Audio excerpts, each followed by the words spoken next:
Jangan lupa belajar, karena sekarang belajar itu mudah. Ayo belajar! Halo Sobat Belajar semua yang ada di rumah. Bagaimana kabarnya hari ini? Tentunya semoga selalu sehat dan semangat ya. Dan hari ini ketemu lagi dengan aku Kak Rindi. Kita masih akan membahas tentang Indonesia. Wah, Indonesia dibahas mulu nih Kak. Kenapa sih? Karena Indonesia emang keren banget nih Sobat Belajar. Salah satu yang bikin keren itu adalah dari batiknya. Yang bahkan batik kita udah terkenal ke seluruh penjuru dunia. Dan ternyata banyak loh tokoh-tokoh dunia yang juga suka sama batik Indonesia. Kira-kira siapa aja ya? Kita lihat yuk. Kali ini kita akan membahas siapa aja sih tokoh dunia yang suka sama batik Indonesia. Yang karena batik Indonesia ini oleh UNESCO itu sudah ditetapkan secara internasional punya Indonesia. Pada tanggal berapa sih? Pada tanggal 2 Oktober Sobat Belajar. Oleh karena itu, 2 Oktober ditetapkan sebagai Hari Batik Nasional untuk memperingatinya. Dan tentunya untuk menjaga kelestarian dari batik kita sendiri. Makanya nih kita semua harus senang dan bangga ya kalau pakai batik. Karena merupakan salah satu unsur yang mengenalkan wajah kita ke dunia internasional. Keren banget ya dari batik. Lalu siapa aja sih tokoh-tokohnya? Ini dia. Yang pertama ada Nelson Mandela. Nah, kira-kira siapa nih yang gak kenal sama tokoh yang satu ini?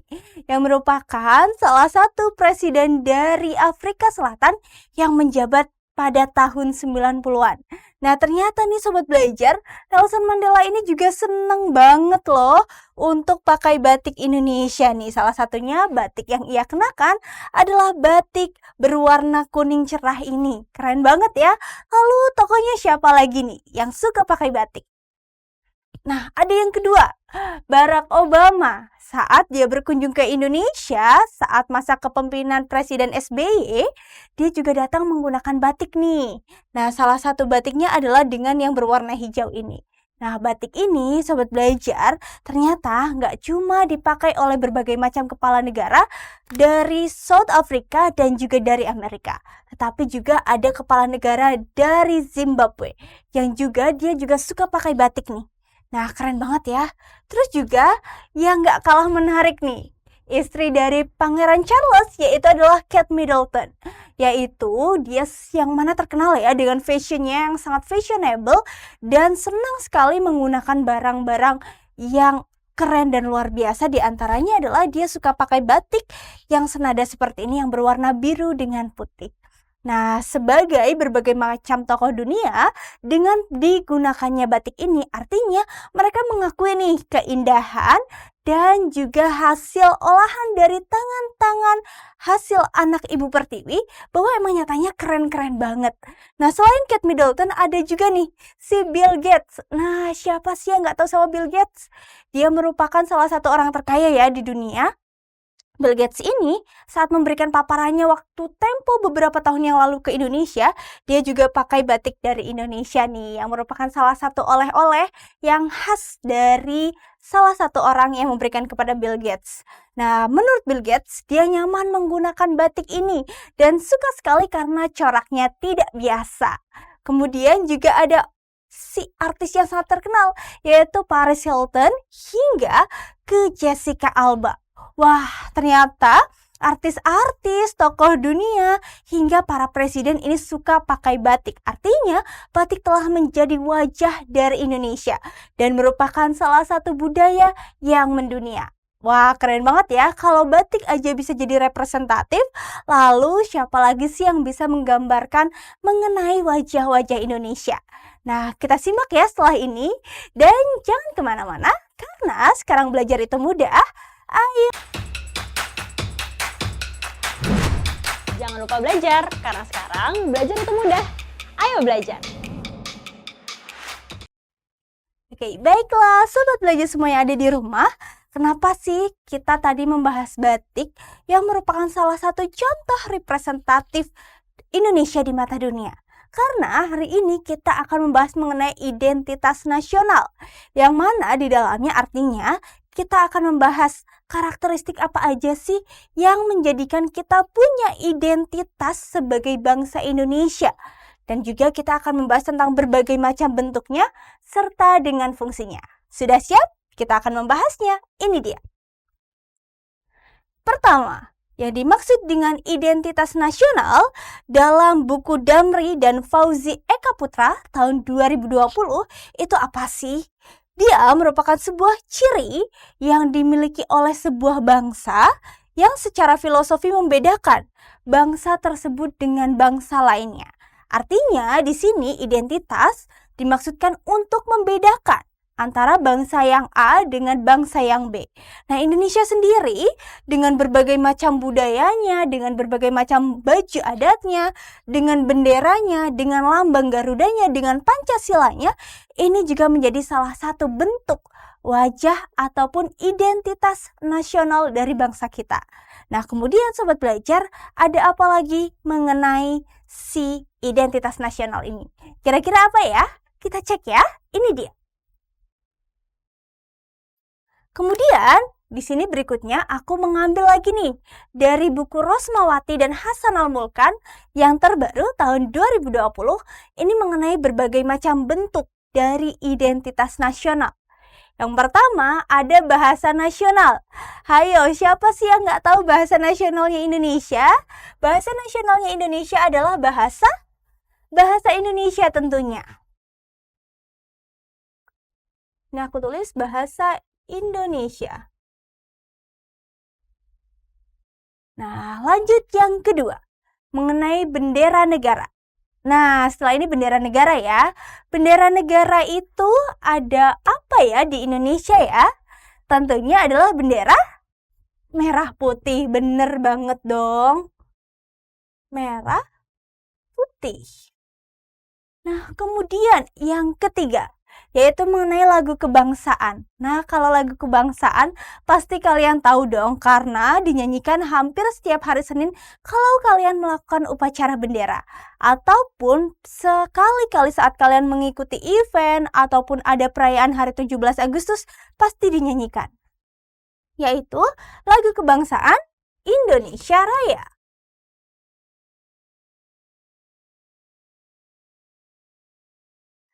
Nah, kemudian mengenai lambang negara nih Sobat Belajar. Hayo, apa sih lambang negara kita? Lambang negaranya adalah burung Garuda.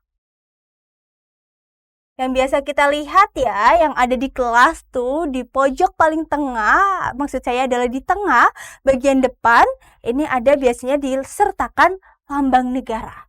Kemudian mengenai semboyan negara nih, yang ada di kaki dari burung Garuda, yaitu adalah Bhinneka Tunggal Ika. Kemudian mengenai dasar falsafah negara. Nah, kalau ini dasar falsafah negara, sayang banget nih kalau sampai nggak ada yang tahu. Pasti tahu dong, yaitu adalah Pancasila. Betul banget. Nah, kemudian mengenai konstitusi negara. Nah, yo, konstitusi negara kita itu berdasarkan apa, Sobat Belajar? Masih ada yang ingat? Tentunya tahu dong. Apa? Ayo, sebutin ayo. Yaitu adalah, betul sekali, Undang-Undang Dasar 1945. Kemudian mengenai bentuk negara kita nih, Sobat Belajar. Ayo, bentuk negara kita apa ya? Bentuk negara kita adalah Negara Kesatuan Republik Indonesia. Betul sekali. Kemudian mengenai konsepsi wawasan Nusantara. Nah, ini adalah mengenai kepengetahuan mengenai Nusantara. Kemudian yang selanjutnya adalah kebudayaan daerah yang telah diterima sebagai kebudayaan nasional. Nah, kenapa sih diterima?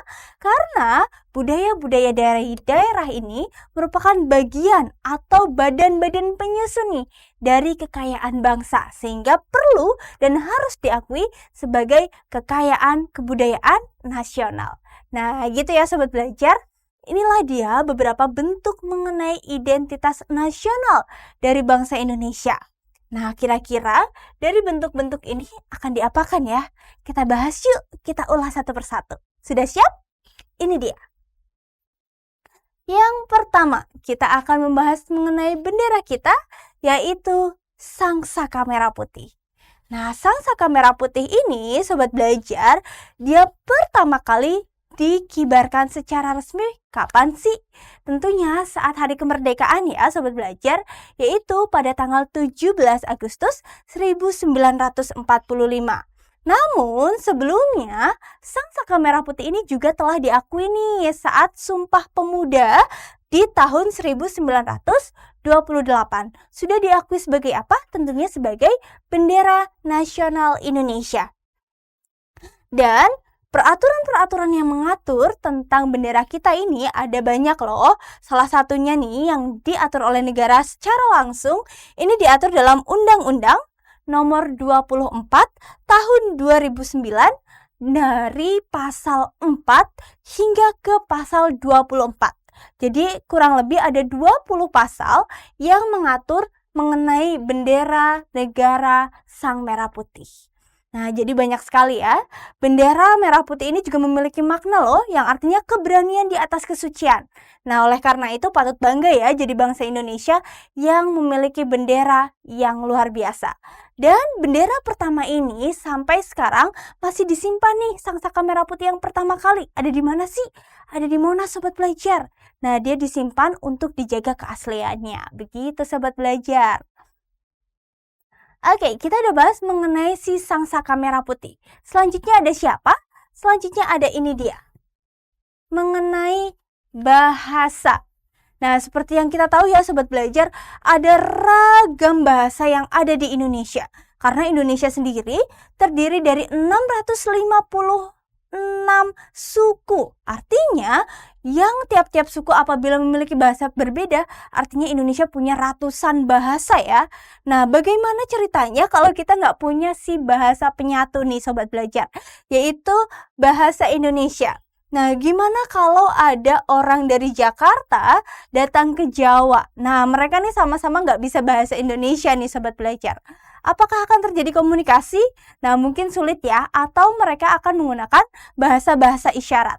Namun, dengan adanya bahasa pemersatu, yaitu bahasa Indonesia, sehingga antara orang yang dari Papua, dari Jawa, dari Kalimantan, dari Sulawesi, dari Sumatera, dari Bali, dan dari manapun, mereka dapat menggunakan bahasa yang sama, yaitu bahasa nasional, bahasa Indonesia. Kemudian, Sobat Belajar, bahasa Indonesia ini juga sangat penting loh. Oleh karena itu, keberadaannya pun diatur. Diaturnya di mana? Diaturnya dalam Undang-Undang Nomor 24 Tahun 2009, mulai dari pasal 25 hingga ke 45. Jadi peraturannya masih sama ya, hanya yang berbeda ini adalah pasal-pasalnya. Nah, Sobat Belajar, kamu bisa bayangkan gak sih? Karena bahasa yang sangat banyak ini, Indonesia bahkan hampir diakui sebagai negara yang memiliki bahasa paling banyak di dunia. Nah, salah satunya adalah bahasa Jawa, yang mana menurut beberapa buku ini memiliki suku kata paling banyak di dunia. Wah, banyak sekali ya ternyata. Nah, oleh karena itu, Sobat Belajar harus bangga ya jadi bangsa Indonesia, apalagi berbahasa Indonesia. Nah, sekarang kita lihat di sini. Ada kata bahasa atau maksud saya di sini adalah mengenai apa kabar. Nah, kalau menurut sukunya masing-masing ini ada istilah yang berbeda-beda nih. Misalkan di sini ada Nara Geratelo. Nah, kemudian gimana kabarnya? Nah, dilanjutin lagi nih dari yang dari Bali. Ken kabare. Dan juga adalah bakaba. Nah, ini artinya sama nih. Apa kabar? Tapi bisa bayangin gak sih kalau kamu ada di situasi di antara mereka dengan bahasa yang berbeda dan mereka menggunakan bahasanya mereka sendiri. Pasti bingung ya. Oleh karena itu ada bahasa Indonesia. Dan tentunya bahasa Indonesia ini pertama kali diakui juga saat adanya Sumpah Pemuda Sobat Belajar, yaitu tahun 1928. Ini dia mengenai si bahasa pemersatu, yaitu bahasa Indonesia. Selanjutnya ada siapa? Selanjutnya ada lambang negara kita. Nah, udah kenal belum sama lambang negara kita, yaitu Pancasila? Nah, Sobat Belajar, ternyata perumusan lambang Pancasila ini memakan waktu yang sangat luar biasa loh Sobat Belajar. dengan berbagai macam yang menyusun. Nah, salah satunya yang menyusun itu adalah ada Muhammad Yamin, kemudian juga ada Insinyur Soekarno, dan juga beberapa tokoh-tokoh lainnya. Nah, di sini diambillah gambar Garuda yang berasal dari filosofi Hindu, yang mana ini mengangkat keteguhan, kekekaran, dan juga kemenangan. Nah, dari gambar Garuda ini ternyata menyimpan makna yang luar biasa sobat belajar, yang mana dia menggambarkan kepada kemerdekaan Indonesia dan juga semboyan dari Indonesia. Pertama di sini, kalau kita hitung sobat belajar, sayap dari burung Garuda ini adalah berjumlah 17, yang artinya ini dia melambangkan dari tanggal kemerdekaan Indonesia. Kemudian yang kedua, kalau kita hitung helai di bulu ekornya. Nah, ini dia. 1, 2, 3, 4, 5, 6, 7, 8. Nah, ada 8 ya, yaitu adalah melambangkan bulan kemerdekaan dari Indonesia itu sendiri. Wah, cantik banget ya, ada 17, ada 8. Kemudian juga kalau kita hitung helai bulu di pangkal ekor. Nah, yang mana sih? Yang ini dia sobat belajar. Nah, yang ini dia nih. Nah, kalau kita hitung, ini jumlahnya ada 19 sobat belajar. Yaitu melambangkan apa? Dia melambaikan atau melambangkan tahun dari kemerdekaan Indonesia yang bagian depan. Kan pertama 1945 kan? Nah, 19 itu diwakili oleh yang di sini. Kemudian 45-nya ada di mana? 45-nya ini ada di bagian leher ini sobat belajar. Nah, di bagian leher ini dia dilambangkan untuk melambangkan tahun kemerdekaan Indonesia juga yang bagian belakang. Sehingga kalau disatukan, ternyata dia mencakup arti ada 17 Agustus 1945 dengan makna di dalamnya menyimpan ada Pancasila sebagai dasarnya dari Indonesia dan juga lambang ataupun semboyan negara yaitu Bhinneka Tunggal Ika.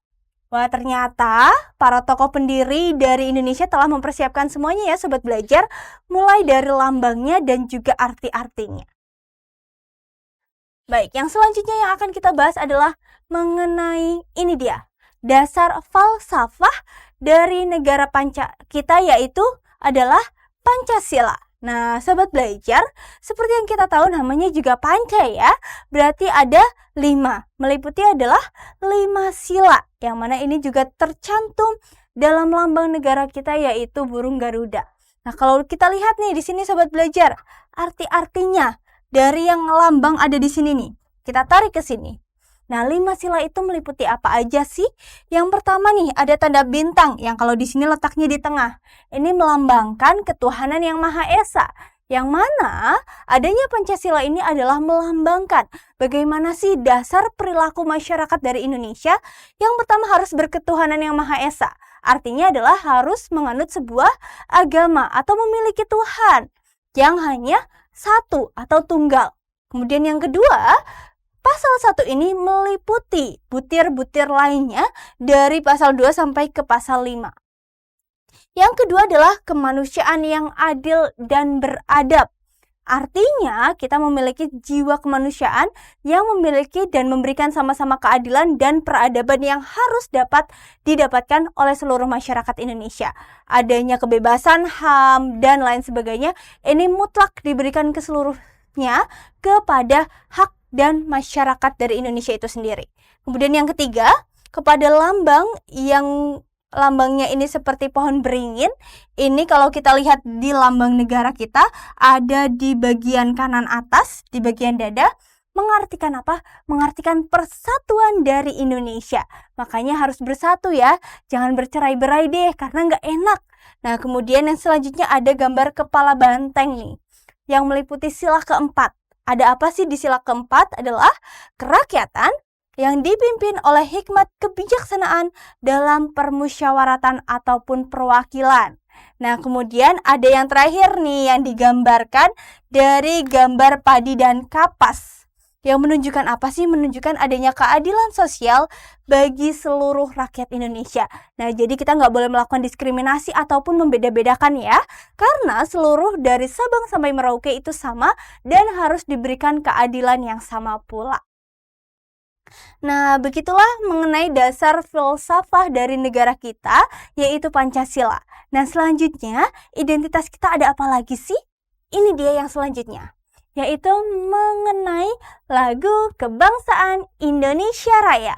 Nah, di sini aku mau tanya, siapa sih pencipta dari lagu kebangsaan Indonesia Raya? Nah, coba deh kalian cek, kira-kira siapa? Ini dia tokohnya telah aku gambarkan, itu adalah W.R. Supratman, yang mana lagunya ini terus-menerus dinyanyikan ya. Dan pertama kali lagu ini dinyanyikan dan diresmikan, itu juga sama nih Sobat Belajar, di Kongres Pemuda II tahun 1928. Yang mana lagu kebangsaan ini juga masih diatur nih upayanya dan ketentuan-ketentuannya dalam Undang-Undang Nomor 24 tahun 2009. Mulainya dari pasal berapa aja sih, Kak? Mulainya dari pasal 58 hingga ke pasal 64 ini Sobat Belajar. Wah, banyak juga ya aturan-aturan yang mengatur mengenai lagu kebangsaan Indonesia Raya. Nah, setelah lagu kebangsaan ada yang keenam, yaitu adalah semboyan negara. Nah, Indonesia kan berbeda-beda ya, macam-macam sukunya nih. Ada yang berderet menggunakan pakaian adat dari ujung Sumatera hingga ke ujung pulau dari Papua. Mereka masing-masing memiliki kebudayaan yang berbeda, pemikiran yang berbeda-beda, bahasa yang berbeda, suku yang berbeda, tetapi disatukan dengan satu semboyan, itu adalah Bhinneka Tunggal Ika. Yang artinya apa, Sobat Belajar? Yap, betul sekali, yang artinya adalah berbeda-beda tetapi tetap satu jua. Pandai sekali ya Sobat Belajar semua yang ada di rumah. Walaupun berbeda-beda, memiliki latar belakang yang berbeda, memiliki pemikiran yang berbeda, memiliki bahasa daerah yang berbeda-beda, dan juga memiliki suku yang berbeda-beda, tetapi kita tetap satu ya Sobat Belajar, yaitu adalah Indonesia. Oleh karena itu harus tetap bersatu padu. Lanjut ke yang selanjutnya, mengenai konstitusi negara, yaitu adalah mengenai dasar negaranya, yang mana ini adalah merupakan gambaran dari konstitusi negara yang diatur dalam apa Sobat Belajar? Tentunya diatur dalam Undang-Undang Dasar 1945, yang mana ini dihasilkan dari hasil pemikiran para pendiri negara. Nah, Undang-Undang Dasar 1945 juga sering kita bacakan ya, apalagi saat upacara bendera.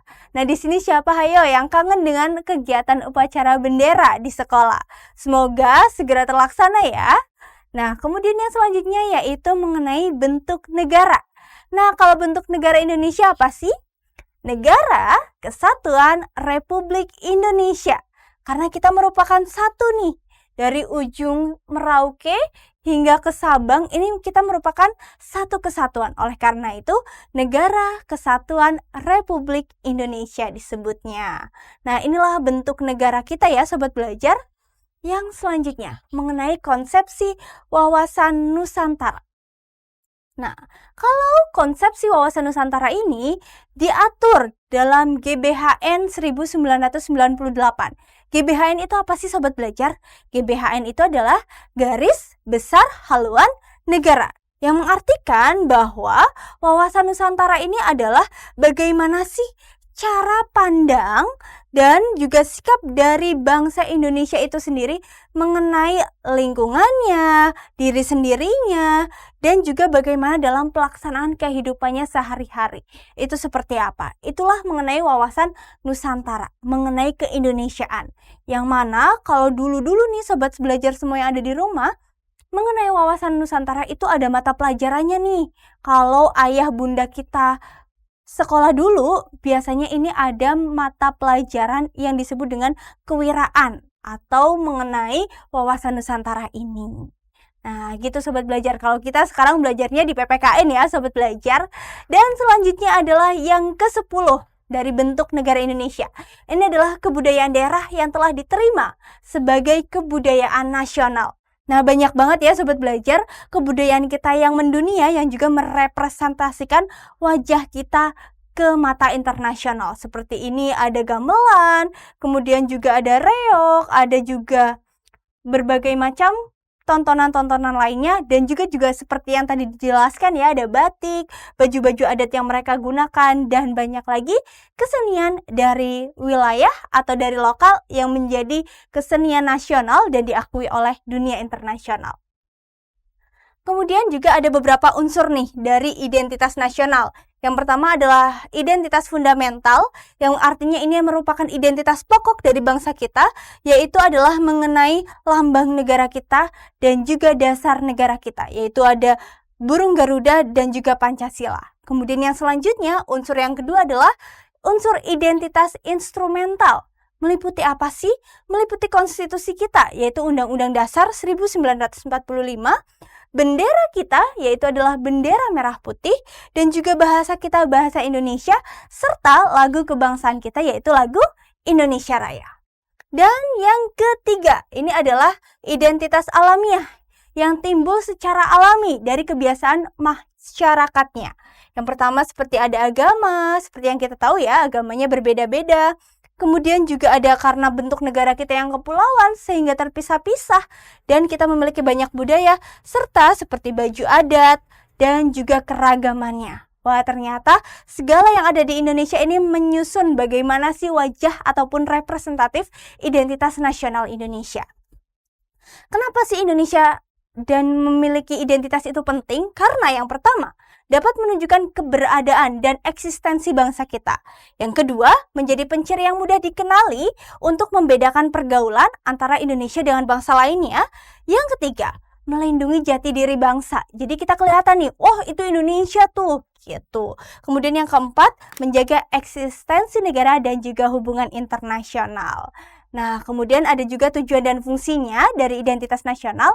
Yang pertama, menjadi alat pemersatu bangsa. Yang kedua, menjadi pembeda dengan bangsa lainnya. Yang ketiga, merupakan landasan loh di negara kita. Dan yang keempat, sebagai identitas bagi negara tersebut. Yang kelima, sebagai nilai kualitas suatu negara. Dan sebagai bentuk perlindungan diri nih Sobat Belajar terhadap bangsa-bangsa lainnya. Nah, Sobat Belajar, itu dia mengenai identitas dari bangsa kita. Ternyata fungsinya banyak banget ya. Dan tentunya kita sebagai bangsa Indonesia harus menjaga nih bagaimana sih wajah kita di mata dunia. Nah, karena apa? Karena eksistensi bangsa itu sangat penting untuk menunjukkan bahwa bangsa Indonesia itu juga keren dengan penduduknya yang juga sangat keren. Nah, Sobat Belajar, yuk jadi anak Indonesia yang keren dengan rajin belajar. Dan karena sekarang belajar itu mudah, ayo belajar.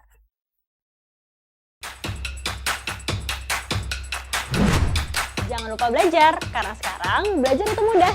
Ayo belajar.